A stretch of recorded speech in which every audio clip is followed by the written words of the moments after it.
Welcome to Into the Blue, presented by Penelope Bourbon, a weekly look behind the scenes of the Tampa Bay Lightning with reporters Gabby, Shirley, and Ben Pierce. Hello and welcome back to another episode of Into the Blue, presented by Penelope Bourbon. Gabby, Shirley here, coming at you from the nation's capital, Washington, D.C., and I'm joined by my co-host, Ben Pierce, who is in the Tampa area. Good morning, Ben. Good morning. Are you going to the Oval Office today or what? You know, I considered it because second half of a back-to-back for the Tampa Bay Lightning, I wrongly thought the day would be wide open. And you know what, Ben? It sounds like the entire team is going to the rink for a skate. So I will be at the rink. Well, I'll tell you what, the team is winless no more. So I like the mentality. They're not satisfied. We'll take that. And it sounds like you've got places to go. So we will get right to it, previewing tonight's game at the Washington Capitals. And I will let you take it away as our resident host of the nation's capital. Oh my gosh. Okay. Yes. Big game tonight, Tampa Bay Lightning, Washington Capitals. I say tonight, this being Tuesday, October 14th. We are recording this podcast in the morning. It will be released very shortly. Ben, you said it. The Tampa Bay Lightning have their first win of the season. That came on Monday against the Boston Bruins. Again, guys, we have said it a couple times before, but we are trying to look ahead. So without diving back into that win, I think, Ben, we should just talk about a couple things the Lightning are doing well, because again, they got 2 points. We're moving on from those back-to-back losses to start the season. I guess a few things that I wrote down, and then I want to hear your thoughts.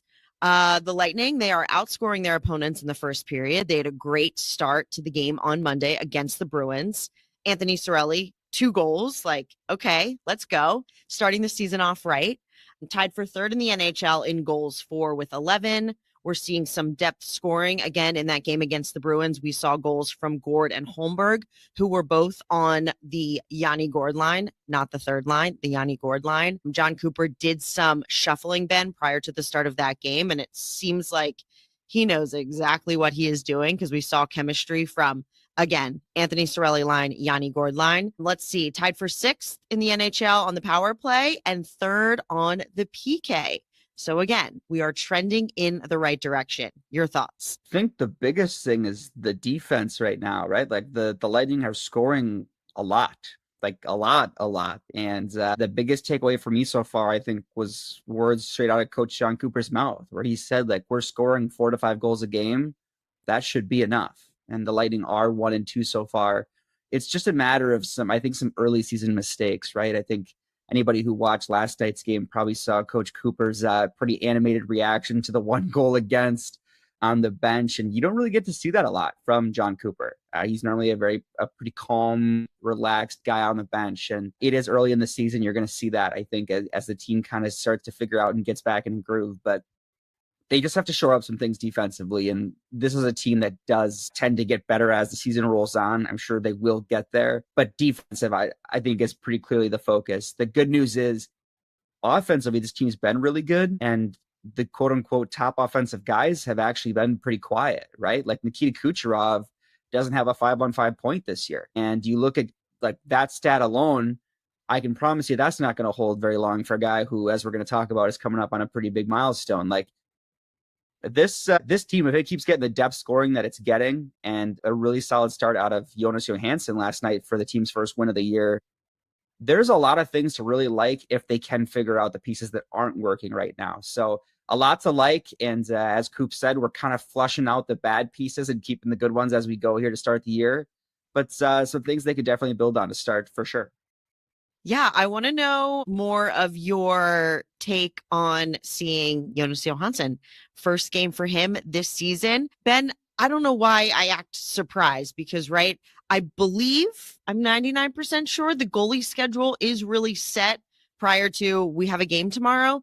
But I just think Vazzy and was surprised to see that Jonas was in net. Again, back to back, you're going to see both goaltenders. But he did pretty well for the Tampa Bay Lightning. Yes, he allowed 3 goals, but that's less than they had the previous 2 games and just enough for them to get the win. Well, I'll tell you what, they don't win that game without Jonas Johansson, especially down the stretch there when You look at Boston made that a 4-3 game, and especially down the stretch in that third period, there were multiple grade A chances where you're thinking tie game. And instead, Jonas Johansson comes up with a big save, particularly in that third period. But even in that first period, to keep that a 2-0 game, I thought Jonas Johansson looked really, really strong. And especially when you're that number 2 goalie who's not seeing a lot of pucks, and then you're not getting a lot of starts, that can be really tough to stay sharp. And he was really, really strong. And the guys said as much after the game, like that Jonas Johansson came up a lot. Obviously, you were there in person. I was not. But Jonas Johansson got a lot of credit post-game from the guys as well. So it was great to see him. And again, if you're going to get the season that we got from Andrei Vasilevsky last year, and JoJo gives you the kind of season that we got from him last year, and maybe even takes a step up like we saw last night, you can't ask for more than that from your second goaltender. So just another thing, again, like you love to see it. It's another thing you can build on. And I guarantee everybody in that room was really happy for a guy like that. Yeah, Ben, I was actually a little bit disappointed that we did not talk to him post-game. We talked to Anthony Cirelli, Pontus Holmberg. Again, Cirelli had 2 goals. Holmberg had his first points in a Tampa Bay Lightning jersey. So those players made sense, but disappointed we didn't hear from our goaltender. And as you mentioned, Anthony Cirelli and I believe John Cooper both brought up Jonas Johansson without directly being asked about him because, yes, he was a huge reason for the Lightning getting their first win of the season. You love to see it. Okay, like I said, because I think I have to get to a skate, we're going to move on to our second little topic here. Right, Ben? This is just our thoughts. I haven't directly talked to John Cooper. He probably wouldn't shoot me straight anyways, but the Tampa Bay Lightning, they have some shuffling to do each and every game with, at the moment, 13 healthy forwards and 7 healthy defensemen. So we're going to start with the forwards. Unfortunately, Nick Paul, Zemgus Girgensons, they are still injured. So again, when both of them come back, when one of them comes back, it's going to change things all over again. But at the moment, it appears the Lightning are rotating between Curtis Douglas and Jack Finley, both who have, under 3 NHL games to their name. Both have 2 now. They both have 2. Okay, both have 2. Great. I didn't do the math that quickly. Do you think it's based on giving these newer, younger players just equal opportunities? Or is it purely based on, does this team have a fighter playing tonight? I think it's going to be a little bit of both. I do think it's a fairly open road to say whichever one of you guys at the start of the season grabs this job, it's yours. And I think part of that, too, is going to rely a little bit on where Connor Geekie fits. Because last night we saw Connor Geekie in that, Coop, quote-unquote, fourth-line center role. Now, Jack Finley is probably more of your traditional center between the 2 players. And when I talked to Jack Finley before the season, he said the faceoffs is a really big focus for him. And he thinks that's maybe his path to a full-time NHL role. Good now, point. Listen, if you watched that game last night, you'll know that faceoffs were putrid for the Tampa Bay Lightning. And when I say putrid, I mean putrid. And last night was the second worst faceoff night for the Tampa Bay Lightning in the last 5 seasons, beaten only by a 28.6% day on October 14th, 2022 at Columbus. So if Jack Finley can find his role in the faceoff circle, there is work to be had. I think that's really going to be the focus there for Jack Finley, is if he can kind of develop himself into that Luke Glendening, I'm going to win a lot of faceoffs, who, again, we saw this week. It was good to see Glenny play for New Jersey. Unfortunately, he takes the win home with him. But I do think that's going to be a big piece of it, is Curtis Douglas obviously brings the physicality. I mean, what guy comes in on his NHL debut and grabs the guy to fight 9 seconds in, right? Like that was insane, absolutely insane. He's the 4th player, by the way, in Tampa Bay Lightning history to record a fight in their NHL debut with the team. It's crazy. And they're 2 very different players. You look at the way they play, their size. I mean, Curtis Douglas, like Jack Finley, the crazy part to me is Jack Finley is 6'6", right? And then you watch these 2 guys skate out side by side, and Curtis Douglas makes Jack Finley look like the average sized human being. And Jack Finley is massive. And it's crazy. But I think that's going to be the biggest thing, is it probably will depend a little bit on, like against Ottawa the other night, Curtis McDermott. You knew that they were probably going to start Curtis Douglas because Curtis McDermott is one of the toughest guys in the NHL. But at the start of the year here, there's opportunity for both of these guys. It's going to be who kind of steps up and takes it, and they can do it in different ways because they're not going to ask Jack Finley to go out there and fight every time he's in the lineup. They know that's not who Jack Finley is. And I think for both of them, it's just a matter of leaning into the kind of player you are, right? Neither of these guys are going to be probably 20 goal scorers in the NHL, but it's who is quicker to establish themselves in their role, who can just really dive into it and say, okay, I know what my job is and I'm going to embrace it fully. And so far, I think both guys have done a pretty decent job with it. But again, we've seen 2 games out of Curtis Douglas. We've seen 1 game out of Jack Finley. You've got your first win of the year, so you could see the argument for, do we go back with the same lineup again tonight? Or do we maybe try to get Jack Finley in for game 2? You never know. That's always kind of the typical NHL coach. What do we do now? Do we keep rolling with the winning lineup or do we change some stuff up? But I think especially to start the year, they're going to keep going back and forth between these two because they're 2 young guys. And you've talked to Coop. They like both of these guys quite a bit. They do. And obviously, too, with Finley, in some ways, his leash might actually be a little bit longer because he's an in-house product, right? Like they've watched this guy develop. Coop knows Jack Finley better than he knows Curtis Douglas. They really like Curtis Douglas. They claimed him on waivers. They spent an NHL roster spot on this guy, right? They like him. But Finley might have the inside edge, at least to start the year, for the sole reason that, hey, this is quote unquote our guy to start the year. But we're going to see a lot of both of these guys, I think, start. Yes. Second half of a back-to-back tonight in Washington. Ben, I'm interested to see if they go back to Finley, as again, it's just been a rotation through 3 games, or if they stick to the lineup that helped them win the game last night. Also, again, to reiterate, this is the setup right now for the Lightning with no other injuries other than Nick Paul, Zemgus Girgensons. We know Nick Paul is expected to come back, Ben, right? What did they say at the beginning of November? It was early November was the original timeline. So still a little bit of time there. And then Zemgus Girgensons, I think we did have a question about his status. I have not seen him. We have not heard anything. So again, without assuming too much, it doesn't look like it's going to be anytime soon. No, and Coop, I believe, when asked at the start of this season after the injury, he said week to week was likely a safe assumption, was the way that Coop put it. But we haven't seen Zemgus even around the locker room. So we'll see. Obviously, hope both of those guys continue to heal up. And you never want to see guys go down to injury. So we hope both of those guys are taking the turn toward the proper, healing? Is that the right word? How do I want to say that? Recovery? Proper recovery. That's a good one. There we go. You got it. Thanks, Charles. It's early. It's okay. Moving on, Ben, to our defensemen. Again, 7 healthy D on the roster right now. First 2 games wasn't a problem because JJ Moser was serving that 2-game suspension that he received in the last game of the preseason. What a return, by the way. I was just going to say, yes, quite a return for JJ Moser. He looked great out there. So he returns and Radish is the healthy scratch. Again, Ben, you mentioned minutes ago how the Tampa Bay Lightning continue not to have a problem scoring goals. But Darren Radish, he's tied for second on the team in points right now with 3 of them in 2 games played. And that's after all of his teammates have another game under their belt. So I was a little bit surprised that he was the odd man out. But again, I cannot read the coaching staff's minds. What are your thoughts on this 7D? Again, it's tough. If you're John Cooper, last season we saw 11-7, right? And we saw 12-6, and then it was back to 11-7. 11-7, a lot.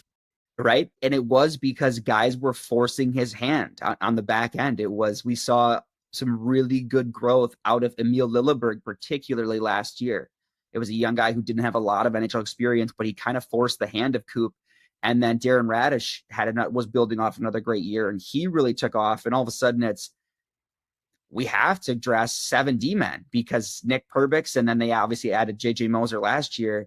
They had 7 NHL defensemen, and they kind of have the same thing going this year, right? It's a different group of 7 defensemen, but they're kind of looking at the same thing. And the big reason for that is Max Crozier. Max Crozier leads the Lightning blue line on offense right now. He's got 3 points in 3 games, and he is tied with Darren Radish, like you said. Well, Radish wins with only 2 games, right? Right. But Max Crozier just had his first multi-point game in the NHL, And, the Lightning had a pretty a tough loss the other night in game 2. And Max Crozier was maybe the Lightning's best player, right? He was their only multi-point player. And I think you look at those two guys in particular between Crozier and Radish, like these are two guys who have slotted on that third pair. And then you've got Emil Lilleberg, who's also kind of that third piece on that third pair. Now, Lilleberg is obviously a much different player than Darren Radish. Darren Radish is that offensive power play, breakout specialist, all of these things. He's got the bomb of a shot. With Emil Lilleberg, he brings that physicality. Nobody wants to face Emil Lilleberg in a fight. They don't want to go into the corner against Emil Lilleberg. He's got the reach. He's a little bit bigger. He's really good with his stick. There's fierce competition there, and it's in just very different assets from the players, right? They're just different style of players. So I think, again, it comes down to almost the Finley versus Douglas conversation of, are we going to base this on matchup, or is it going to be a matter of who forces our hand?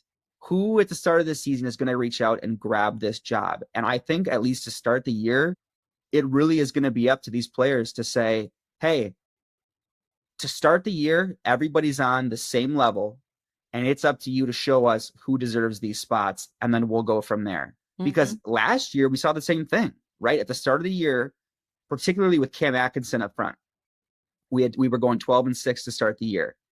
And then, unfortunately for Cam, he ended up being the odd man out, which, again, we love Cam Atkinson, great guy. Scored some pretty great goals last year, actually, for the Tampa Bay Lightning. But he ended up kind of being the odd man out, and we ended up seeing a lot of 11-7 because there were 7 defensemen that just proved like we deserve to be in the lineup. Exactly. So instead of having 12 forwards, they had to have 7 defensemen. I honestly think right now, especially like we just talked about with that forward battle, it's kind of between Finley and Douglas, and it's between Lilleberg, Crozier, and Radish, but it's also between kind of the forwards and defensemen too, positionally. Like, yeah, are we going to go 12-6? Are we going to go 11-7? Because Coop's shown he's not afraid to go 11-7 if that's what he thinks gives his team the best chance to win. It's very interesting. I said it already. I'll say it again, Ben. I cannot wait to see who steps onto the ice for warm-ups in the game tonight, because there are a lot of possibilities. And I would also say that, thank goodness, because that means our team is healthy. I like it.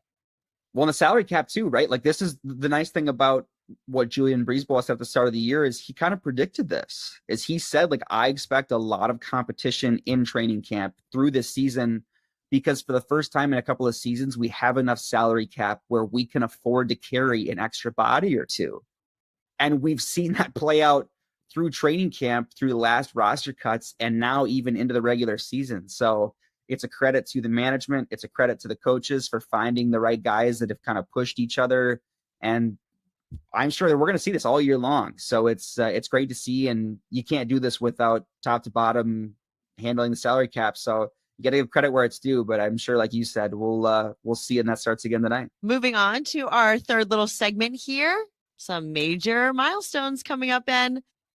Let's start with the biggest one. Nikita Kucherov, 4 points away from 1,000 points. Wow. That's fun facts. That's a couple. Yeah, like, I feel like, unfortunately, in the NHL today, 1,000 points has become like almost mainstream, right? Like, we see so many ceremonies because a decent amount, not a lot. Right, because we have so many great players in this league, and I think sometimes we forget just how special and incredible it is to have a player hit 1,000 points. In Tampa Bay, only one other player's ever done it, in former captain Steven Stamkos. Mm-hmm. For reference, that's pretty unbelievable.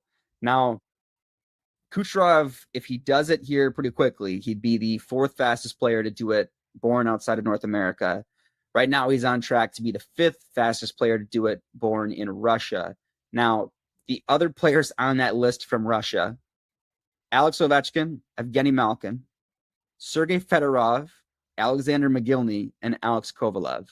So, just pretty Nikita Kucherov and some other Hall of Famers. Pretty impressive list. Insane. Absolutely insane. And Kucherov he's going to be the fastest player to do it in Lightning history. He'll beat Steven Stamkos, and this is the craziest part to me.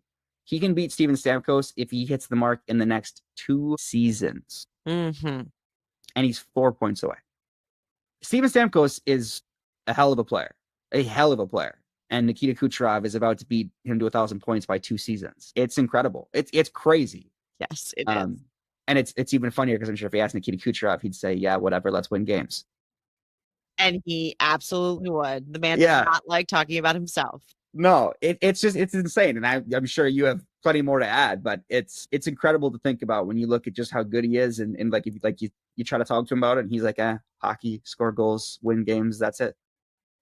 Okay, Ben, I'm laughing to myself. I don't have that much more to add. Thank you for those fun facts. I feel, and I am not John Cooper, but I feel like John Cooper because if you, Ben, I'm sure you've noticed this. If you don't have a very specific spin on a Nikita Kucherov question, and or if he didn't reach 1,000 NHL points in his career, like something big that, needs the head coach to comment on it, Coop says, I mean, what more can I say about the guy? Like, we've heard it all. We've seen it all. An incredible player. Everyone knows it. So that's kind of how I feel. Nikita Kucherov approaching 1,000 NHL points. Like, yep, makes sense. Can't wait to see it happen. That's crazy. And like, I asked Braden Point this week, like, what separates Nikita Kucherov? And he kind of started laughing and he looked at me. He's like, what doesn't? Everything. Yeah. And he kind of, Exactly. I'm like, and he kind of started laughing. He's like, sorry, I didn't mean it to come out that way. And I'm like, no, on it, like, that's fair. Like, fair. I get it. Honestly, touche. Yeah. I'm on that level. You know what? I'm just gonna put that one sentence and hit send on that story. Perfect. So yeah, Braden Point put it perfectly, and we'll leave it right there.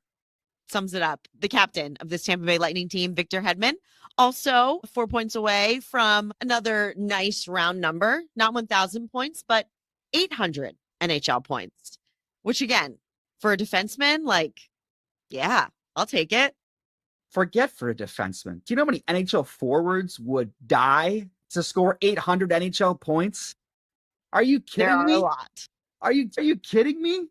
They're like, give me a break, man. 800 NHL points is a lot. It is insane to think that it is not outside the world of possibility that someday we're talking about Victor Hedman hitting 1,000 NHL points, which is crazy for any NHL defenseman. Obviously, there's a lot of seasons yet for that to happen, but like another guy that's obviously a pillar of this organization, he wears the C, and another guy who doesn't love to talk about himself, but he deserves the credit. Again, 4 points away as well from another major milestone. We've already seen him take the assists record from the club before Kuch took that. He's running away with the games played milestone, and another guy. Like, what more can you say about Victor Hedman other than he's going to go down as one of the greatest players of all time to ever wear the Tampa Bay Lightning logo, and he's just going to grab another one along the way in point number 800 whenever that happens. So, two guys that you really, like you said, it's hard to sum up just how great these players have been, and for fans at home, you just make sure you're enjoying the ride, because I think sometimes we forget just how lucky we are to get to watch guys like this every single night. And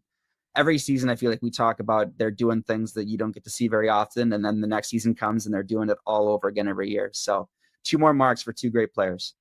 It's pretty incredible to watch. Okay. We are moving on to our Blue Line segment where you can write in questions. We typically post on X, but you can also email. You can also call. I will be better. Ben will be better about putting out those additional, like, contact us through these forms of communication.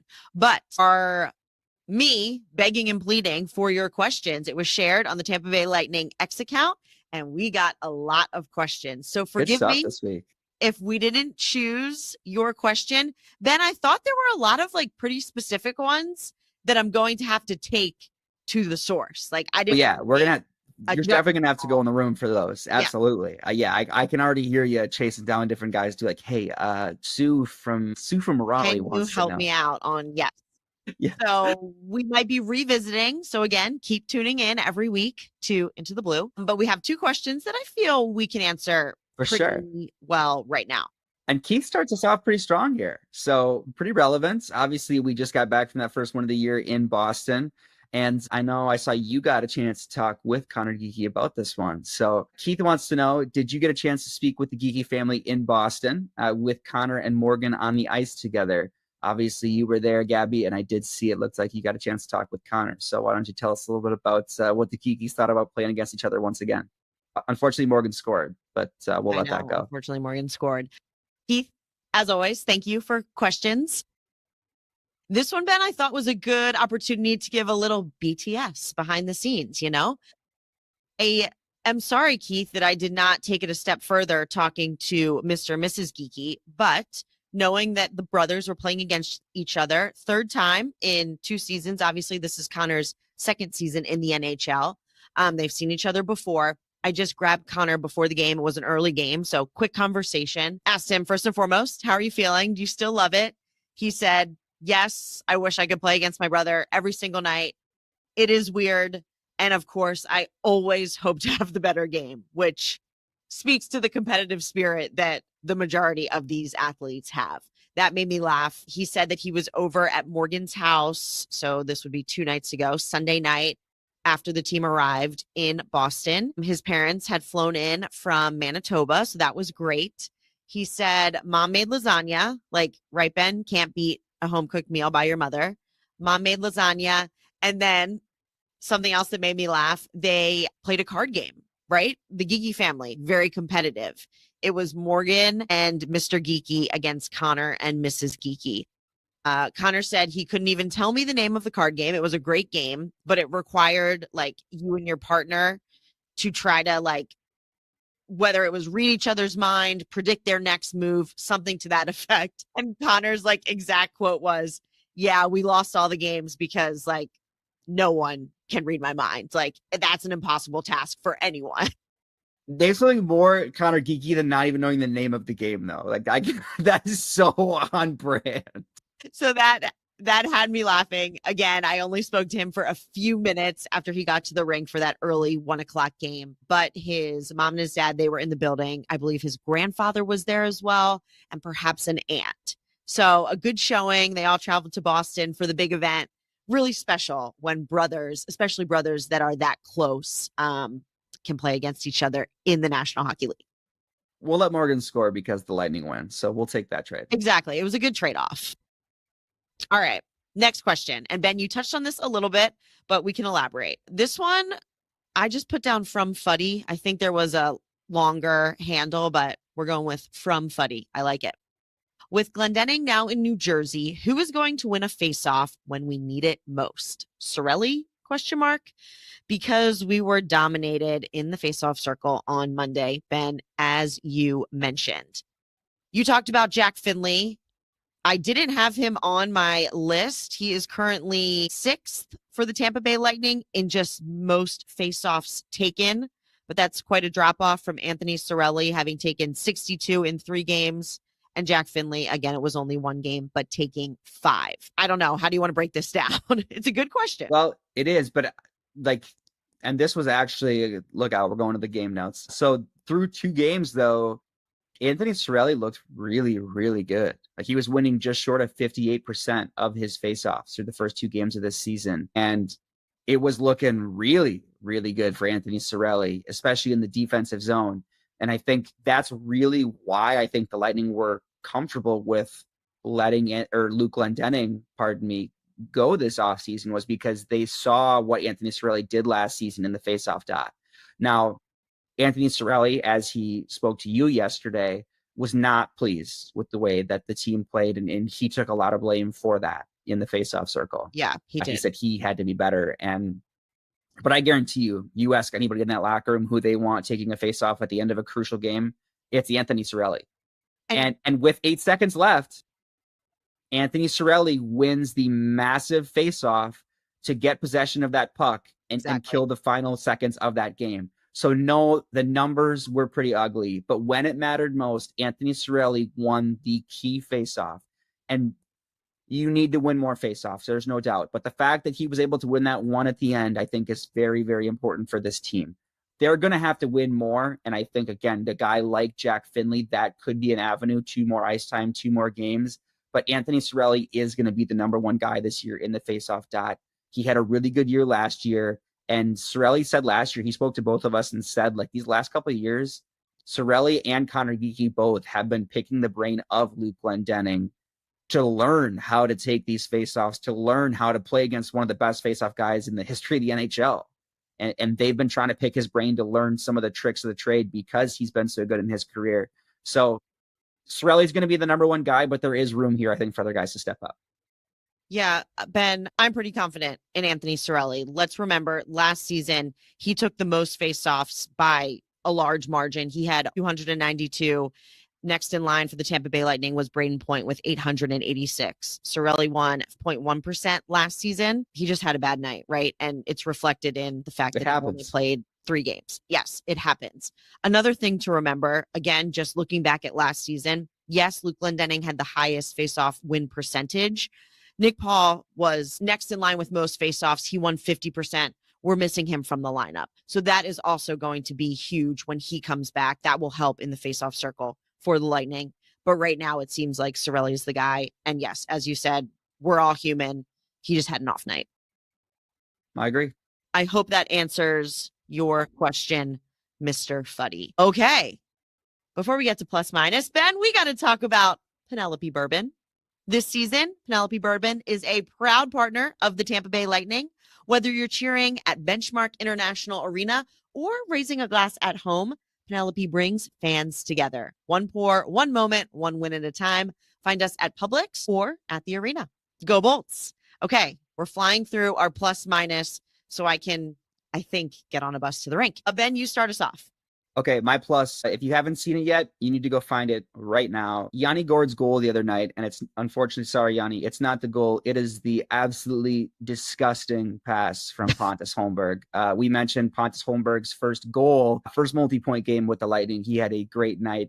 But that setup from Pontus Holmberg, the spinorama pass was absolutely disgusting. By far the best assist of the year so far for the Tampa Bay. It was gross. It was absolutely nasty. So make sure you go check out Pontus Holmberg's first assist with Tampa Bay Lightning because it was gross. It had me standing up yelling yesterday in my living room. So shout out Pontus Holmberg. Great first assist with Tampa Bay Lightning. That is my plus.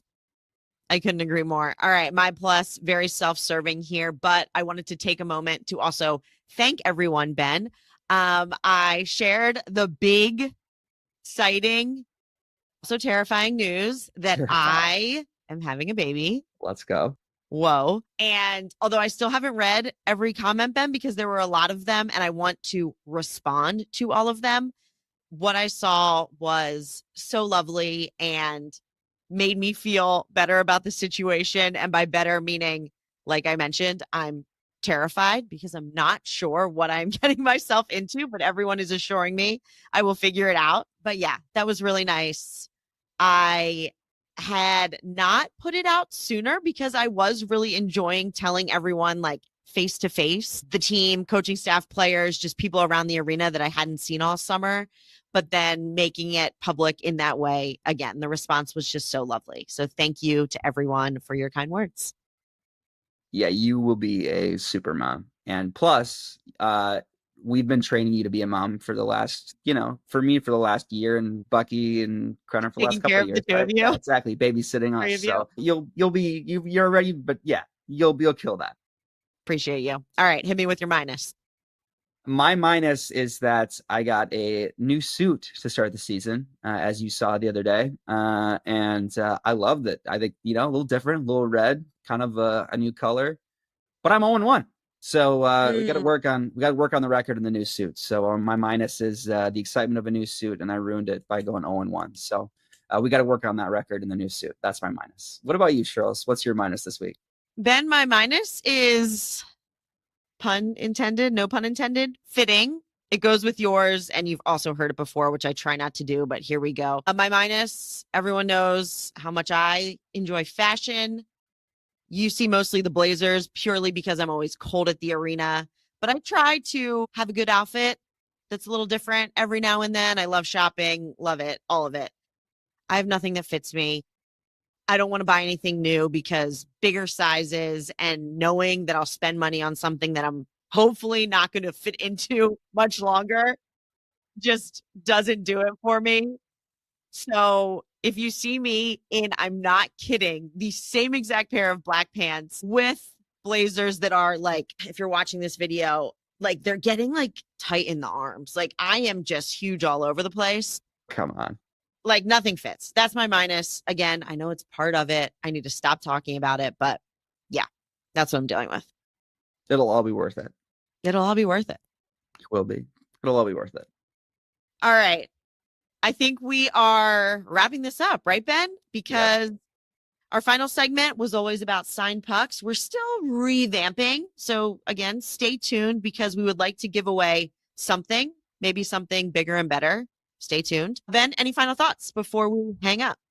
No, again, we appreciate everybody who's getting involved already this season with Into the Blue. Like Gabby said, we got a ton of questions this week with shout out Rachel for sharing the request for questions from our wonderful fans out there. We, just like you, are very happy Tampa Bay Lightning are winless, no more, and we cannot wait to talk to you next week when hopefully we've got a whole bunch more wins to discuss. So thank you very much for listening to another episode of Into the Blue. Talk to you soon. Follow Lightning Radio on social media at Bolts Radio. And don't forget to hit subscribe in your favorite podcast app so you never miss an episode of Into the Blue.